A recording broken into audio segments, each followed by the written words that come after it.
Hello, everyone. A very good afternoon to all of you. Thank you for joining us back. Before we move ahead, I would like to take this opportunity to thank our silver partners, TeleSign and ShareChat, creative partner Blink, and knowledge partner Nielsen. Without any further delay, let me present to you with a keynote address on the topic, the power of purpose for our brands, people, and company when navigating 2020 and the never normal by Mr. Nitin Paranjpe, Chief Operating Officer, Unilever. The session will then be moderated by Mr. Tushar Vyas, President, South Asia GroupM. Would request audience to please keep pouring their questions to us. Over to you, Mr. Paranjpe. Thank you, Shivani, and thank you all for the opportunity to share some of my thoughts with you on this occasion, and the occasion in a forum which is probably the most premier digital marketing event in India, now in its 16th year. Now, while it is true that over the last several months, we have now got accustomed to connecting with each other digitally and through a medium such as what we are doing today. I have to say, I have still not entirely got comfortable with it. And the reason I say that is because in a live audience, it's relatively easy to find out if you're connecting with that audience, whether what you say resonates or not. That's almost impossible to do out here. But on the other hand, you could say it's also a more forgiving audience, because even if what you say is not resonating, you can continue nevertheless believing that everything that you say matters and is connecting with this audience. So I'll assume it's the latter as I progress. Now coming on to the topic of the day, the topic around purpose and the role of purpose. And even as I begin talking about this, it is quite likely that some of you sitting wherever you are might even be rolling your eyes and say, there we go, yet another multinational corporation coming and talking about purpose. And if you did think like this, I can understand why. Because in recent times, purpose has been overused, sometimes misused, and even abused. And hence, it's likely that some of you could be quite skeptical at this stage. I do hope that by the time I'm through, at least some, if not all of you, would be open to giving this another thought and some further consideration. Now, most of you attending this event would be coming from companies which have a proud history of some incredible entrepreneurs who saw an idea, scaled it up, created incredible businesses, or created cultures that make you proud. I also come from an organization which has a similar history. In fact, Unilever came together in 1930 with two great companies, Uni and Lever brothers, coming together and forming Unilever. Both entrepreneurs and the starting of this company was deeply rooted in purpose. Whether it was to find a nutritious alternative to the expensive butter which existed at that point in time, or to through the basic bar of soap, to see how we can make cleanliness commonplace and address the hygiene issues which existed in the England of those times. That's how this company came into being, purpose at its core. And therefore, it won't be wrong of us to say, or me to say, that purpose has been in our DNA ever since we started. And I would hope that over the last 90 odd years that we've been around, we have tried to live up with this. And almost 10 years ago, we started becoming a lot more explicit about purpose and its articulation.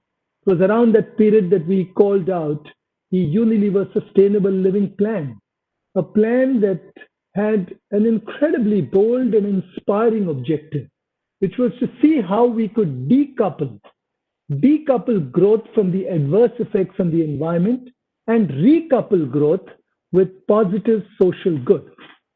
That was our objective. It was an incredibly difficult journey. And a couple of years ago, we as a leadership team sat down to take stock in terms of the progress that we've made, the challenges that we faced, and ask ourselves where we would like to go from there. And more importantly, to reflect. What gave us energy? What gave us joy? What got us out of bed? What would we like us to be famous for? What would we like our legacy to be? Were the sorts of questions that we asked ourselves. And we had to answer them individually and see whether collectively we found something that would hold us together.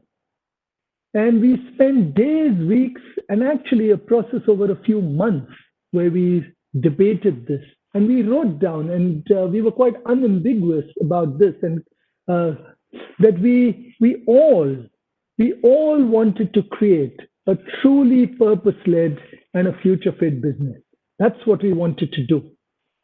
And we wrote down that we believed that it was the only way to create long-term sustainable value. That's what we had written down. But a couple of days later, one member of our team came and questioned us. Are we honest and right in saying that it is the only way to deliver sustainable value? And truth be told, as we reflected on it, we couldn't put our hand on heart and said it was the only way. And we made one change. We changed one word. We changed the word the only way to say it is our only way. And it was that one word which we changed, which I think was quite profound, because it did two things. It first acknowledged that there might be other routes to deliver long-term sustainable value, but it also said something else, that we as a company, we as a team were choosing one path, and that creating a purpose-led organization was our way by which we are going to pursue the creation of long-term value. And that was important, because what it then meant was that if you didn't believe in this, if you didn't buy into this, it didn't make you a bad manager. It simply meant that you were not right for the paths that we were pursuing. And having articulated that, and many of you would wonder, what was the basis on which this articulation was there? This basis was really founded on three beliefs. The first one was around the fact that brands with purpose will grow. That was a belief that we had. The second one was people with purpose will thrive.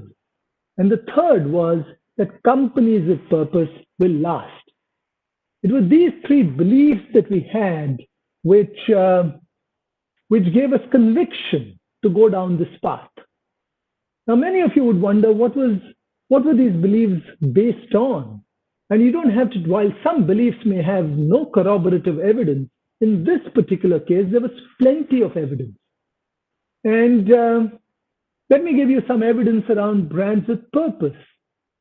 Now, we have 28 brands within the company, which we call sustainable brands, brands which are truly have a purpose and are living their purpose, which have found a way to deliver functionality and functional benefits while making a positive social difference in some form or the other, making a positive difference to the world which we are in.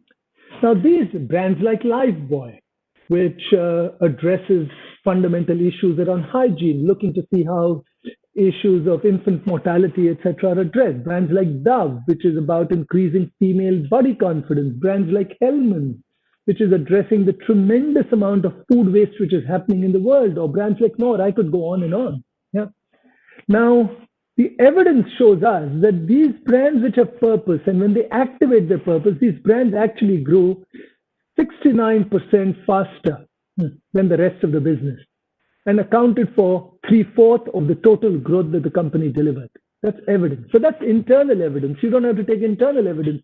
There's evidence coming from Kantar when they issued their report on purpose in 2019, I think, or early this year, which actually states that when consumers see brands making a positive difference to society and to the issues that matter to them, they grow twice as fast as other brands. That's what the report says. Other third-party reports also say that 75% of people are concerned about what brands stand for and what they do. Now, this is one piece of evidence, but there is another evidence which says because purpose is what creates relevance, purpose is what creates talkability. And in a world where it's so difficult for brands to stand apart, when you find meaning, when you find a way to touch people around issues that matter to them, you drive better effectiveness, better efficiency, and drive better returns on our brands. And time after time, when we've done this, we found this to be true. But there was a second belief that we had, that it is people with purpose who will thrive. Now, I don't know whether anyone would really want evidence in support of that. We can all see it, we can all sense it, because purpose gives meaning, purpose gives relevance. It can take the most ordinary task which we do. If it is infused with purpose, it becomes meaningful. Many of us might remember the famous story of President Kennedy, who was visiting NASA, and he happened to ask a janitor what he was doing, and the janitor responded saying that he was helping and contributing to sending a man to the moon. The simple task of cleaning that place had special meaning to this person. And when there is special meaning in what you do, you put in discretionary effort. There's a different energy, different juices, and there are different outcomes. Most of us go through life seeking meaning, and purpose is what gives meaning in people's lives.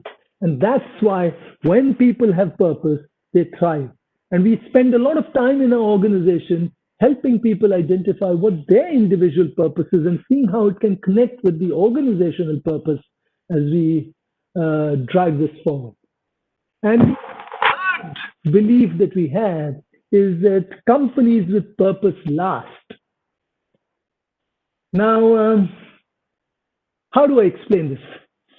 It is my personal belief that, or feeling certainly, that unwittingly or not, business schools over the last few years or decades really have done disservice to business in some form by propagating the notion that the sole purpose of business is shareholder wealth maximization.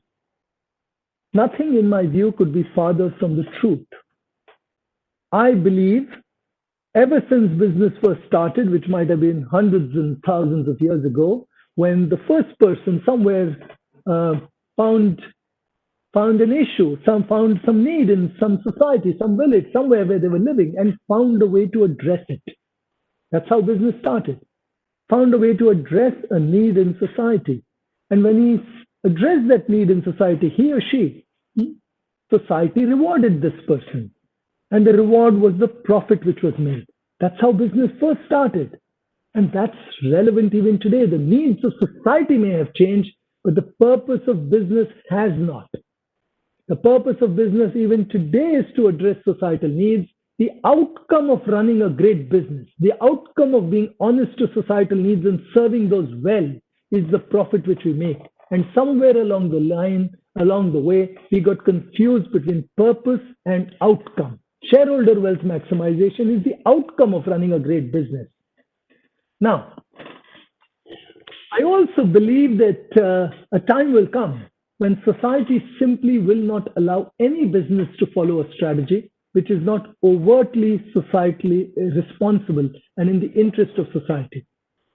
It's not that business doesn't recognize that they have a role to play, that they have a role to play in and giving back to society. Of course they do. That's why many companies have been doing some great work in CSR. But if you look back at the history of corporate responsibility and social responsibility, frankly, the act of making money through the business and the act of giving back to society have almost been mutually independent activities. You make money and then you took some part of that money and gave it away and did something, whether it was schools, whether it was building hospitals or institutions. They're all good things to do, but it were independent of running the business. I think over the last few decades, these two independent activities have started coming closer. And today there is a small intersection. And that intersection means that in that little intersection, It means that when you operate there, those are strategies which are not good for business, but are also good for society. And it is our view as a company, and certainly my belief, that this movement of independent activities which have started coming together, and there is a small intersection today, will keep moving closer and closer till one day these two overlap. When they overlap, society simply will, what it means is that you simply cannot have a business strategy if it is not socially responsible and socially contributing positively to society. And equally, when you contribute positively to society, you will get rewarded as a business. That's what it really means. Now, it is also my feeling that events in 2020, especially over the last few months, might have accelerated the movement of these two circles and the coming together. Events which have triggered after COVID, which started off as a health crisis, but rapidly has become an economic crisis, a social crisis, and is beginning to surface issues that have been simmering, which have been under the surface for long, but are now becoming visible. What do I mean by that? Yeah, what I really mean is just look back at what's happened in after events which took place in the United States, after the police brutality that led to the killing of George Floyd. And that rapidly transformed into a movement that not just seized America, but a movement that started spreading across the world. It went to the UK, it went to Brazil, it went to South Africa, it went to Australia, different places, different manifestation, but it moved rapidly.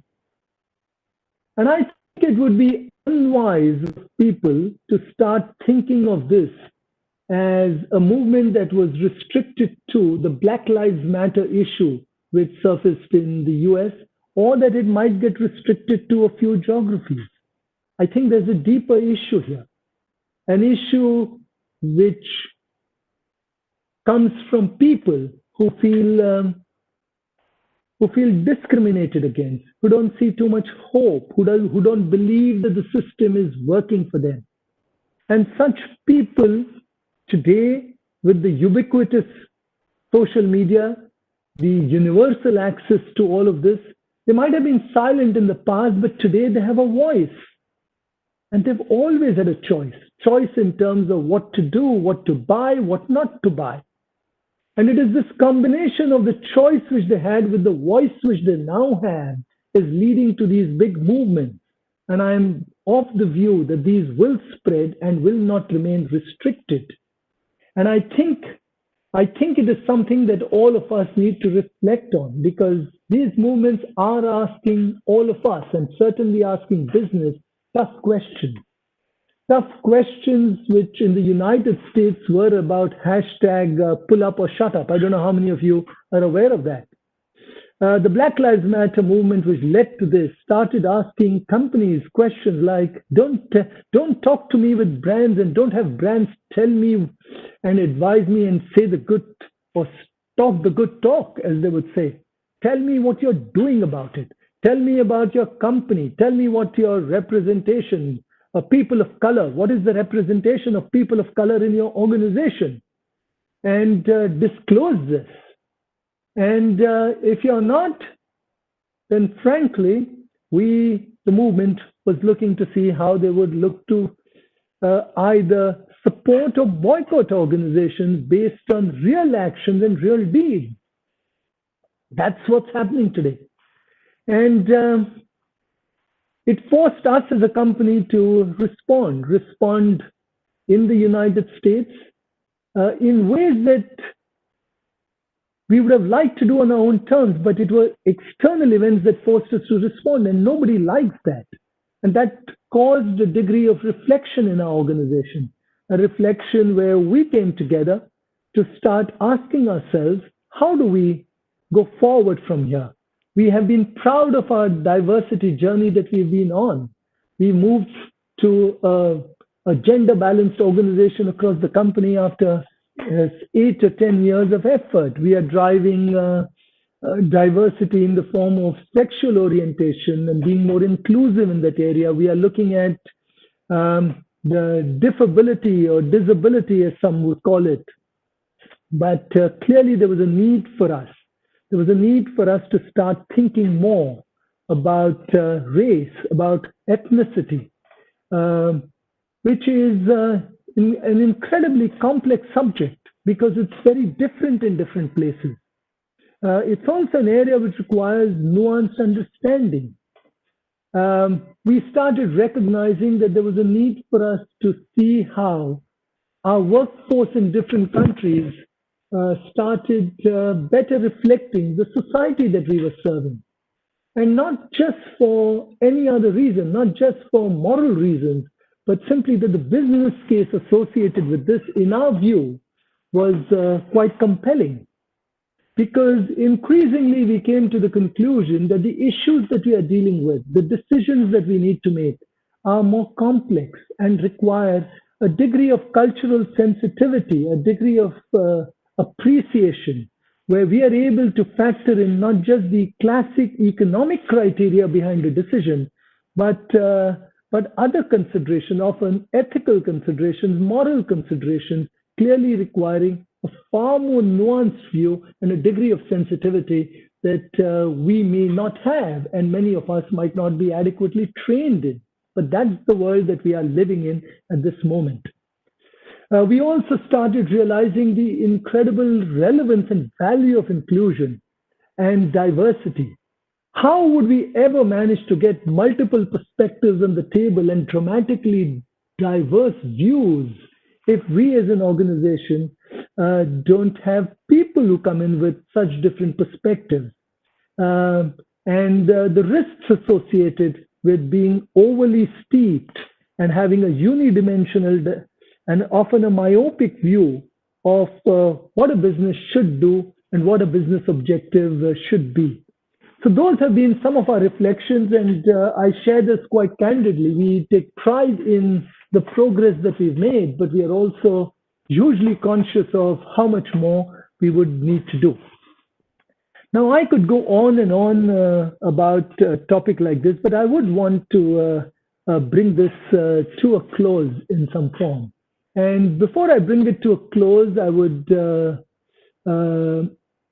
simply want to say that I recognize that as some of you have been listening to me, you might be wondering, gosh, have you been listening to the Chief Operating Officer of Unilever, or you've been listening to some tree hugger?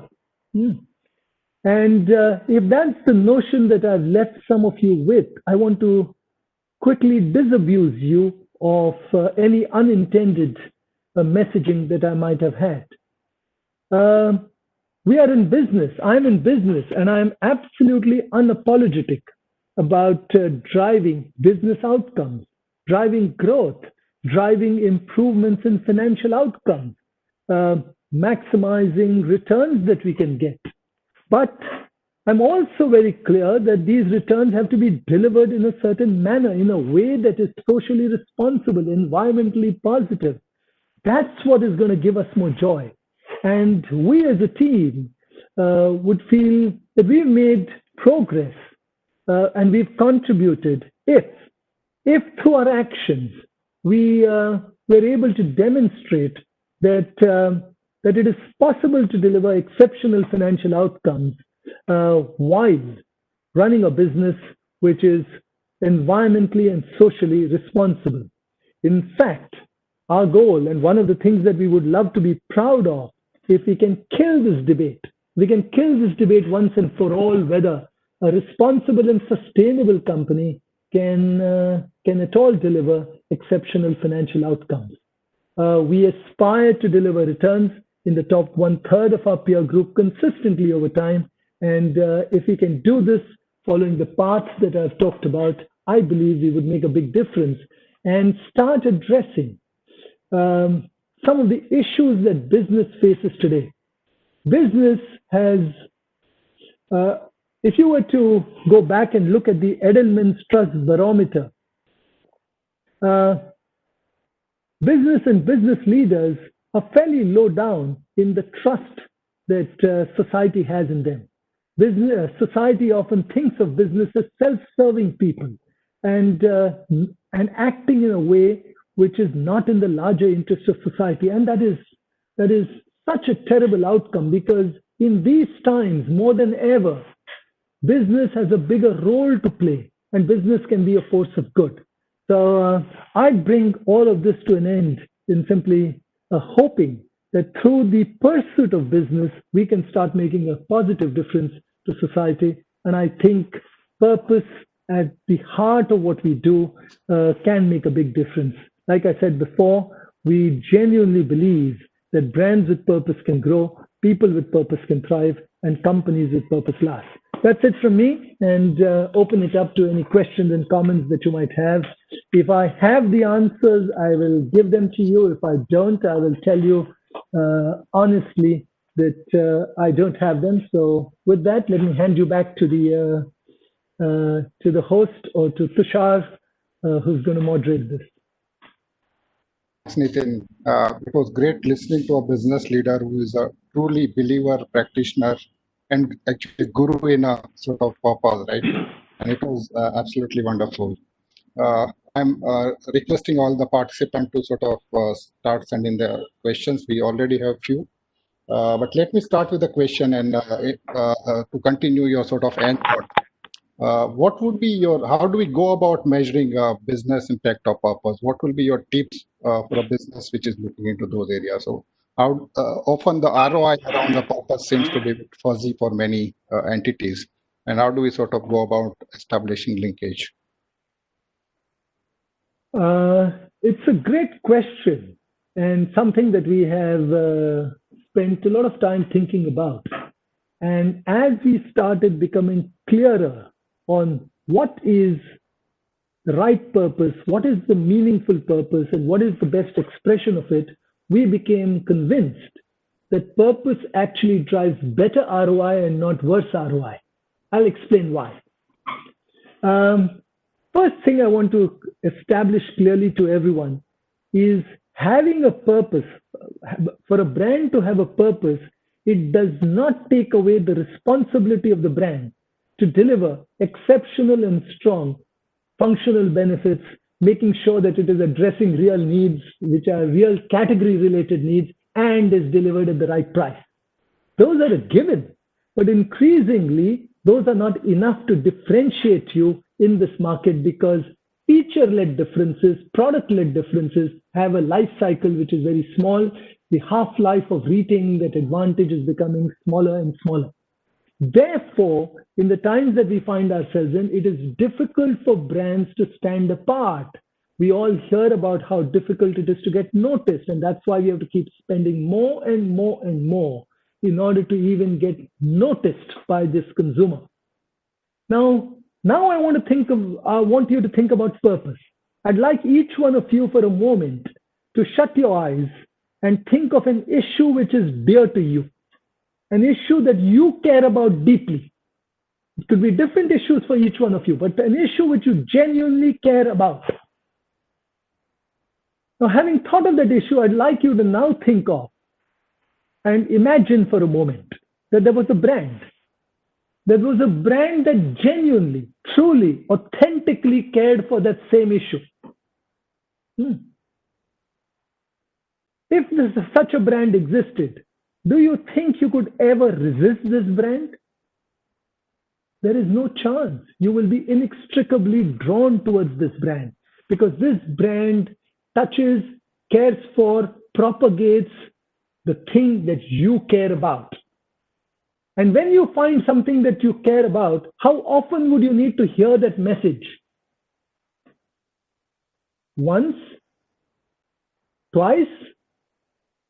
Because you won't need to hear it 10 times for it to cut through the clutter because the message cuts through. Today, what's happening with most brands, the reason we talk about clutter and we have to cut through is because our message is not relevant. The message is not connecting with individuals. And instead of sharpening the message, marketeers are lazy and are putting in more money to try and take a blunt, undifferentiated message and try and make sure that it cuts through the clutter.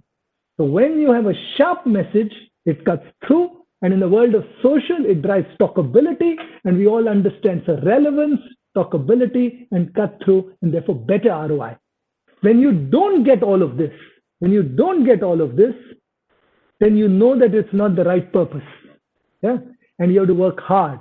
And the other thing I would say, purpose needs to get integrated so that this whole thing about different product story communication, different purpose communication, ideally you have to find a way to integrate the two. That's when you know you've cracked the idea. Right. And there's in fact a related question. Can brands sustain the same purpose for a long time? So during the brand life cycle, change over a period of time.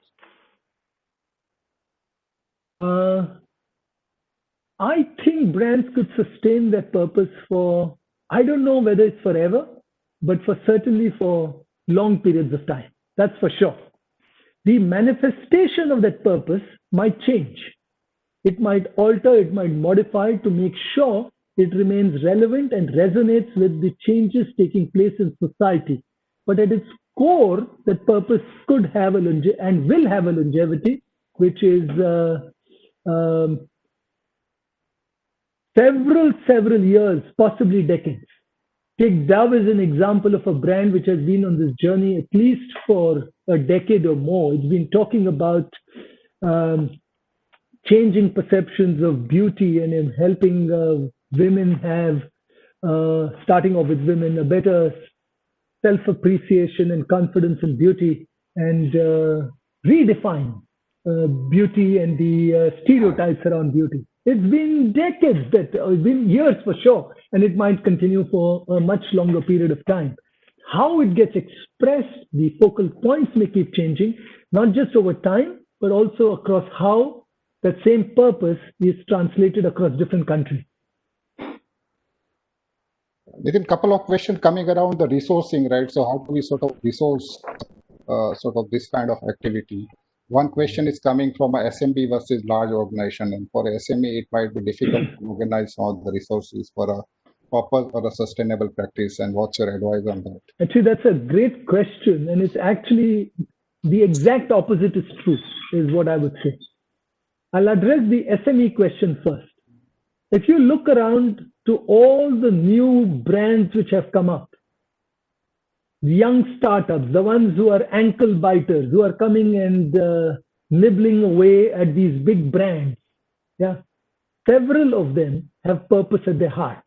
Yeah, they start off with a very distinct point of view. They start appealing to a relatively focused group of people who care about this issue.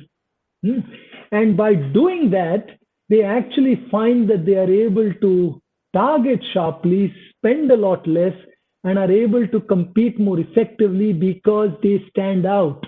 And there is a real reason why somebody chooses them.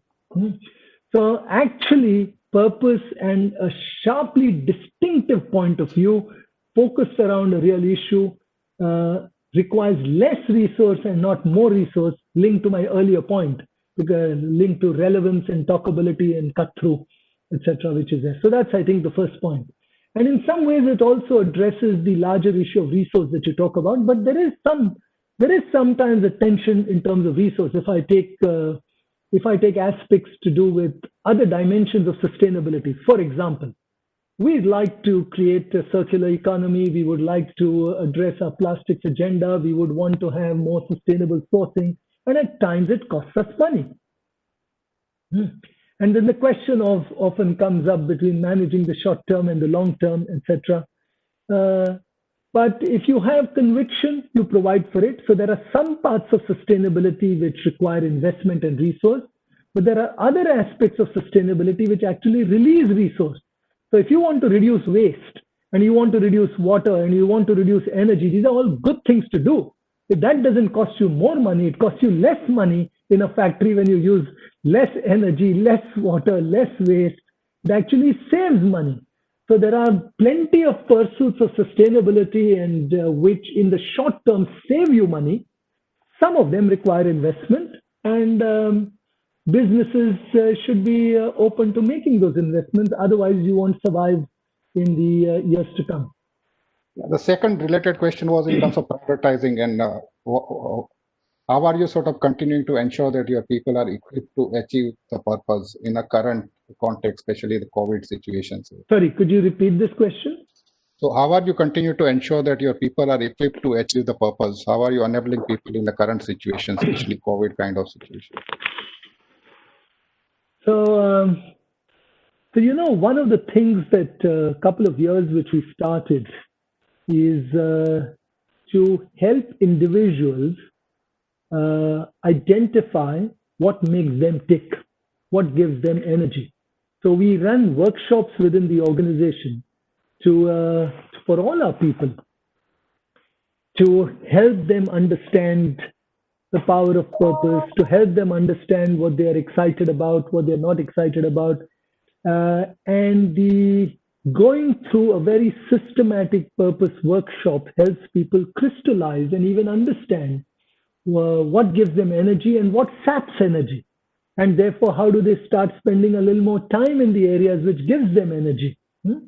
And we encourage people to actually move in those areas. As a consequence of some of these people have even said, I'd like to work in this part of the business. I'd like my career to be in this manner. I'd like to do. And I think it has been incredibly powerful to be able to help people identify purpose and see whether it can be linked with organizational purpose and organizational value. If not, you're better off leaving the company. If your purpose is not in sync with the organizational purpose initiatives, you're better to leave this company. We spend so much time in the organization, so many of our waking hours are there. We cannot have a situation where we are doing things which are at cross purposes with what the organization is trying to do, because then that saps you. But if you are aligned to it, it gives you energy, you can work long hours, and yet you can be have a spring in your step. That's one. Number two, that said, COVID does put in a lot of pressure. People are working from home. It is not so easy. Conditions are difficult. It tests resilience, mental health. So we provide forums for all of this for people to engage and people to have dialogues. We provide support groups to address some of these issues. But and we keep monitoring how people are feeling, how engaged they are, and how purposeful, how they feel, whether their purpose connects with the company. That's really powerful. The next question, let me ask in two parts. So have you been to a situation where sort of business priority or business decision is in a conflict of a brand purpose?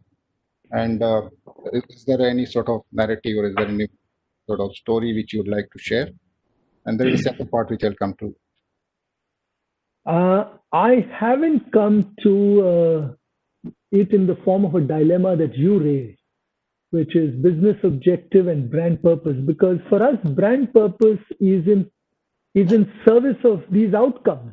When you pursue a brand purpose well, you will not only make a difference to the society, but when you make a difference to society, you will get better business outcomes. So there is no conflict there.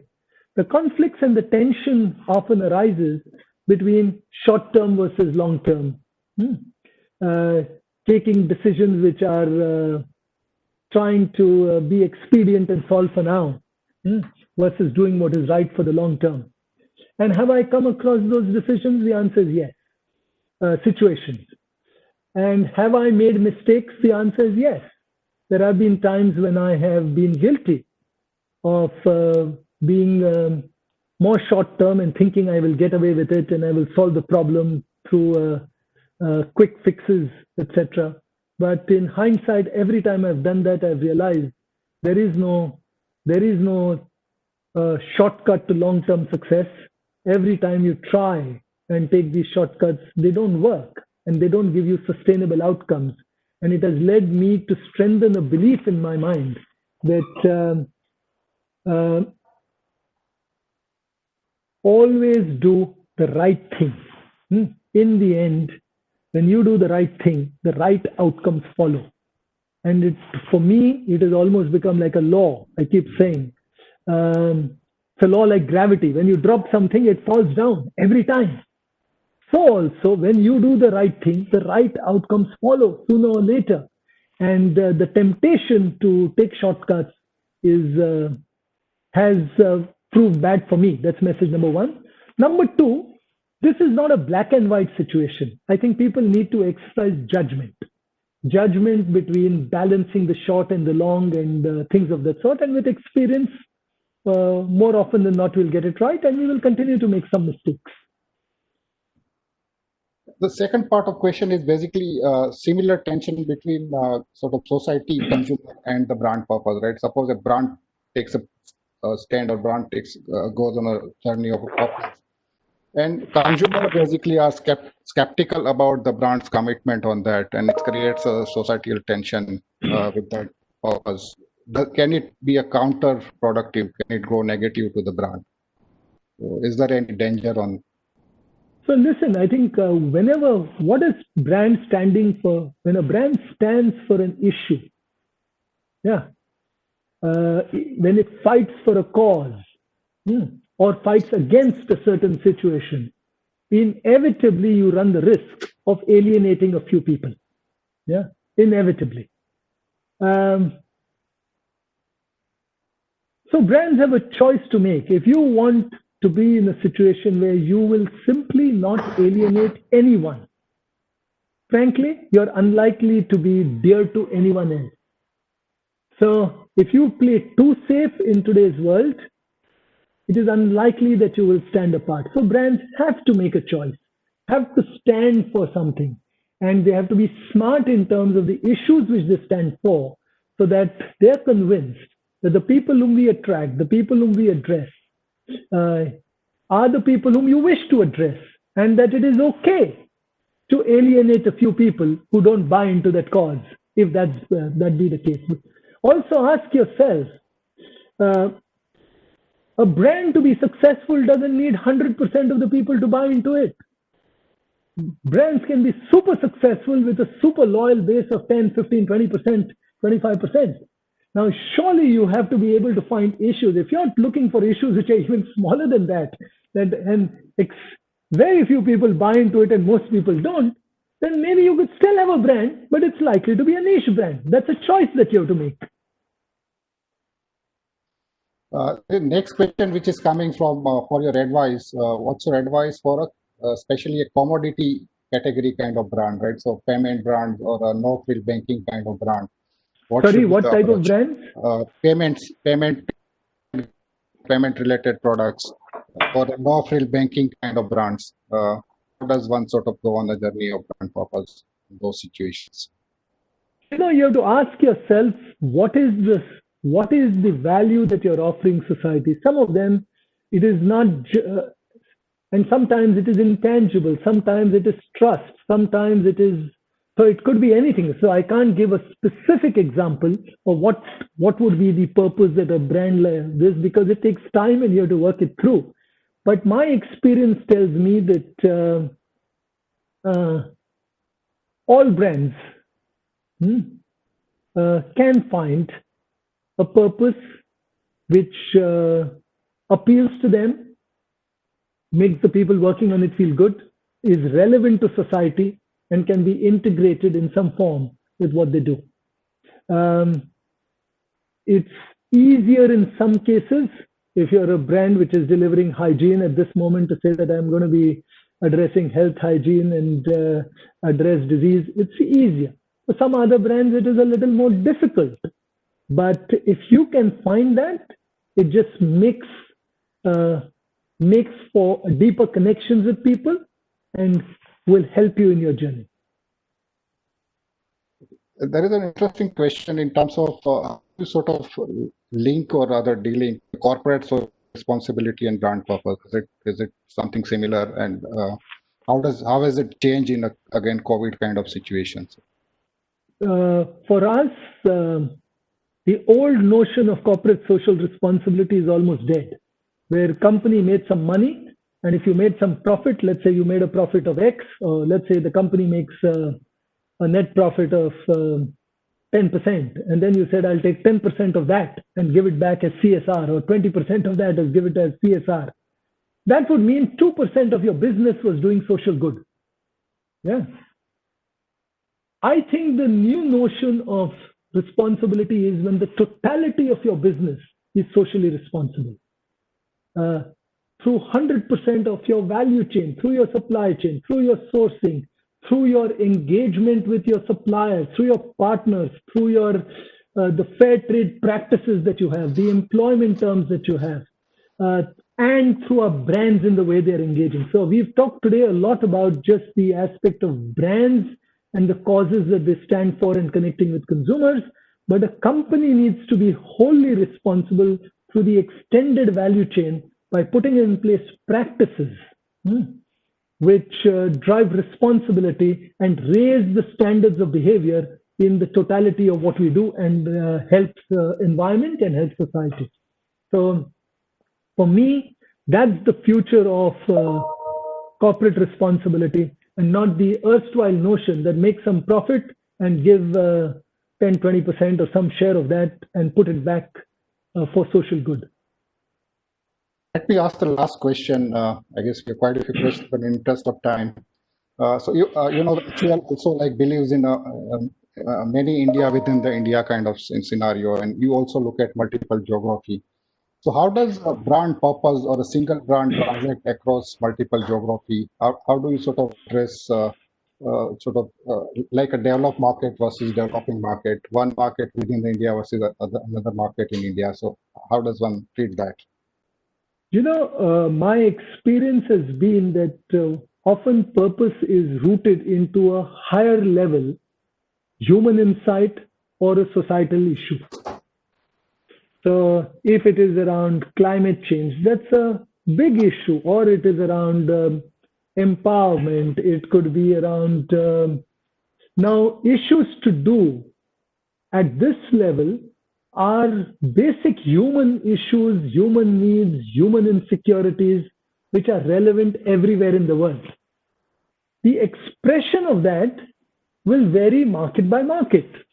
In some places, if you are driving tolerance and driving people together because we feel that the world is becoming full of hate and we want to reduce hate, in some countries, it might be around race. In some countries, it might be around religion. In some countries, it might simply be around inclusion of different forms.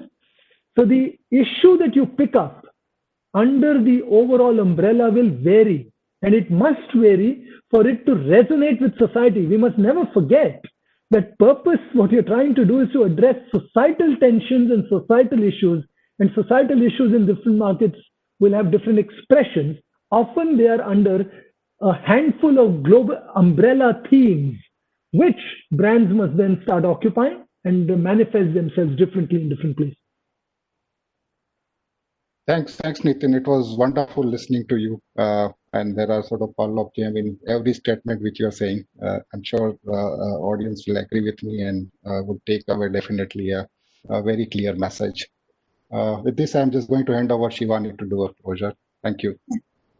Thank you, Mr. Paranjpe and Mr. Vyas, for such an insightful session. Thank you to all our delegates and audience as well. Thank you.